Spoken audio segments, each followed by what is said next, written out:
In 1 minute and 40 seconds of previously awning, we see a bunch of stuff about clones, forges, and Darth Beskar. And even with all that, the most surprising thing is that before he died, the writers had Paz call this big hole a split in the ceiling there. You deserved better. Rest in peace, sweet prince. Use the capital ship as a decoy. We can't beat them in the air. We have to beat them on the ground. After Paz's overestimation of the number of Imperial troops in the last episode, I don't trust Mandalorian math anymore. It seems like X always equals murder everyone and everything. You know what would have saved the Imperials from having to deal with all of this? If they just killed Mando when they had him dead to rights in the previous episode. But instead, they chose to take him to the debriefing room alive for reasons? No. Grogu Bottica ex machina. Also, Grogu was with the other Mandalorians during their escape in the last episode. Did they just lose him and not bring it up or show concern in any way whatsoever? How dare you let our precious Grogu out of your sight? Not giving us a functional reason why these TIE interceptors have to be stored in a way that requires the pilot to do an immediate 90-degree turn upon takeoff. Sir, the fighters and bombers have launched. The Mandalorian chooses to have a character relay that the fighters and bombers have launched, even though we, the audience, just saw the fighters and bombers launch. This is information we already have, and we can believe that Gideon was told this. It's annoying enough the show is cramming this final battle the whole season's been building up to into 35 minutes, but yet we still have to waste some of that time with the previously on segment and now bullshit like this? Why, Mandalorian? Why? Let's talk about these helmets. They have no locking ring to connect the suit, but they still make some kind of pressurization sound when people put them on. Is it suctioning to their faces? Is it applying moisturizer? Why is sound? R5.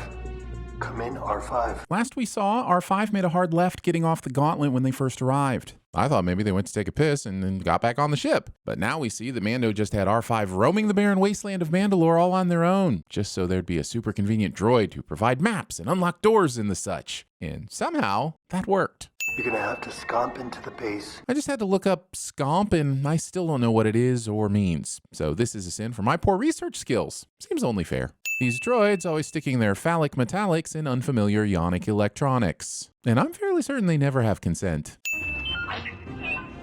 Got it. Good job, buddy. Oh, hey Mando, what happened to... Sorry, I don't speak binary. I don't speak it either, but it really felt like you understood exactly what was being said there. These shots of the Mandos flying from the cruiser to the gauntlets are, as Andre 3000 might say, ice cold.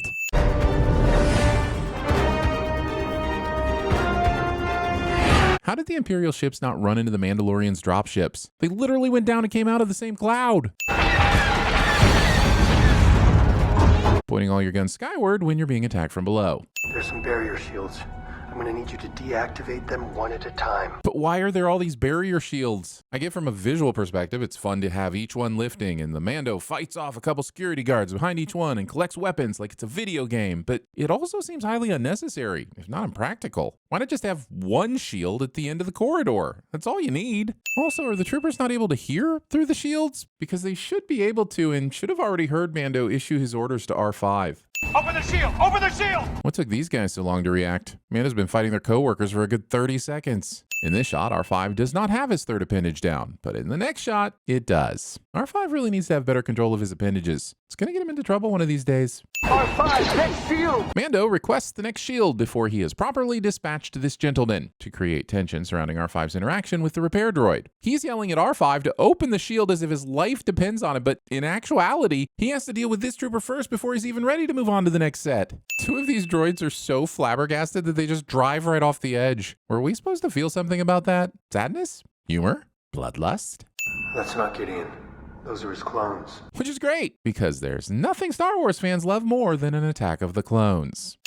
It's funny how clones always know when you're staring at them in their tanks. They've got this sixth sense for when it's a good time to do a jump scare. But on the other end of that is an equally terrified clone whose first sight in this life was Grogu in his robo-suit. So here are 2 sins for 2 jump scares. Mando does a bunch of button mashing and the tanks just explode? Why is the water explosive and how is that even an option? We've taken refuge in these surface caves since the Purge. Now I want a Purge movie set in a galaxy far, far away, and I'm sad because I know that will never happen. I want my Purge Wars. They can blame the Empire, but I think these assholes that can't go 5 minutes without using a jetpack jetpack are the ones responsible for scorching all of the plant life on Mandalore. This inverted infantry charge is all of the cool, but the Mandalorians advancing really seems like a threat easily handled by a couple of TIE interceptors. And we just so happen to see two of those bad boys just hanging around right here. I know they're the tools of her trade, but Armorer and Hammer here should know that tongs are not the right tool for every single job, unless they're sonic in nature, but that's a sin for a different time. I was isolating the potential to wield the Force. Writers sure are dancing around just saying midichlorians.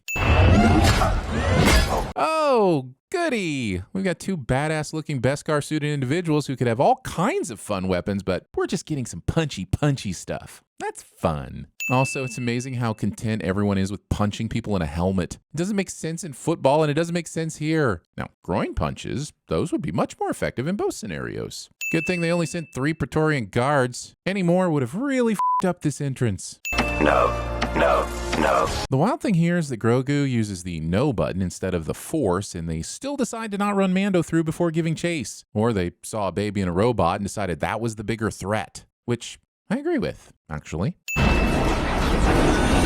Casca's slide move is cool, but how does this result in her not being positioned below the platform and out of line of sight with her pursuers? The guard's inability to defeat a child, even a Force-capable child, undermines the threat they pose, making this almost comedic while at the same time undermining how hard Paz fought against them before he lost. Grofu is an awful lot like Yoda-fu. Seriously, is this episode trying to rectify Attack of the Clones? Because I assure you, Star Wars, that can't be done.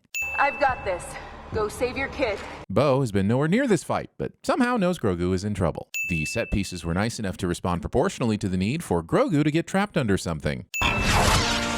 Mando is now holding the business end of the same weapon that went through Paz, and nothing we see or hear in this episode is going to explain how this is possible. You did good, kid. Except for that whole wait until the last second to use the Force thing, but otherwise, good job. Hand over the Darksaber, and I'll give you a warrior's death. Why would you do that? Why would you ask that? Episode kills the cool saber. Mandalorians are weak once they lose their trinkets. I mean, except for the Beskar armor and the elite fighting skills, but yeah, weak, I guess. Sorry, I have to ask this once again, but why the Force isn't forcing Grogu using the forcing Force the whole forcing time? I get that this is a bigger fire, but is it a hotter fire? Because this show spent a lot of time showing people in armor not getting burned by fire. And if this is all just to set up Moff's eventual return, I'll send it again when that happens. And the words of the creed shall be forever forged in my heart. Are the words with arms wide open? I hope the words are with arms wide open. You are now Din Grogu. Yeah, that didn't make the name any better. Might have actually made it worse. Din Grogu sounds like the least popular ramen flavor at the local noodle place. The Mandalorian 2, The Way of Water. Bo-Katan will now light the Olympic flame, and everyone will chant as if victory has been won. But defeating a common enemy will only get you so far. Eventually your differences will creep back in, and Axe will get upset at a board game again.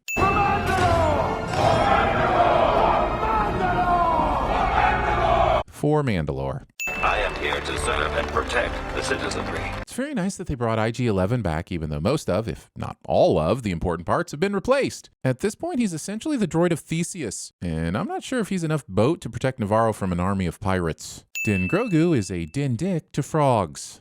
Also, this ending is so Forrest Gump that I'm surprised the frog didn't float away on the wind. Do you even know how to use this thing? Will you cut me loose? My dad needs my help. I'm gonna need you to be brave for me, okay? I'd rather not.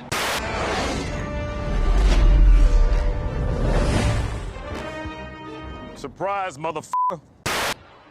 RoboCop. Who is he? What is he? Where does he come from? Thought this was gonna be a street fight? You're goddamn right it is. Mandalorians are weak once they lose their trinkets. If you want me to wear 37 pieces of flair like your pretty boy over there, Brian, why don't you just make the minimum 37 pieces of flair?